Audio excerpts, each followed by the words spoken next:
President Trump has suggested that the U.S. could take over the Gaza Strip, saying, "We'll own it." He made those remarks during a news conference with Israeli Prime Minister Benjamin Netanyahu.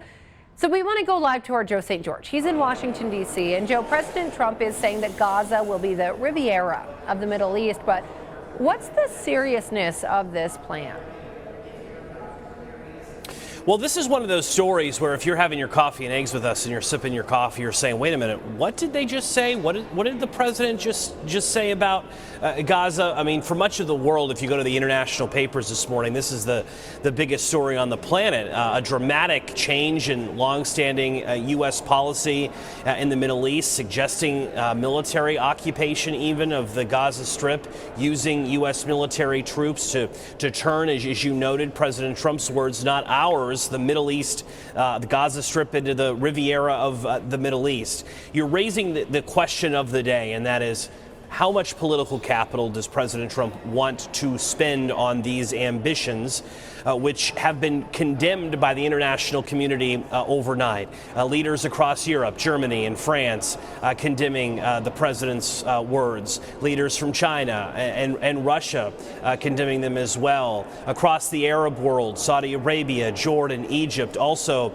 speaking critically of what President Trump has suggested. So the condemnation is there. How much desire is there for President Trump to actually follow through on this? It's a big part of the news coverage on this Wednesday. If you are looking for any division, though, between Republican leadership and President Trump on this, Speaker of the House Mike Johnson has called this idea a bold one.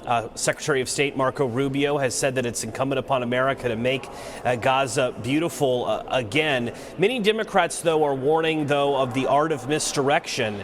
Senator Chris Murphy, the Democratic senator from Connecticut, saying that the media shouldn't cover this all the time because it's distracting from what he believes is the real story, and that is billionaires taking over the federal government and Elon Musk's role currently. So a lot to cover on this front today, though. What is abundantly clear, this is another example in the first few weeks of the Trump administration of President Trump having desires for some form of expansion. We've talked about Canada becoming the 51st state, Greenland becoming part of U.S. territory, and now this idea for U.S. occupation of Gaza. More to come throughout the day.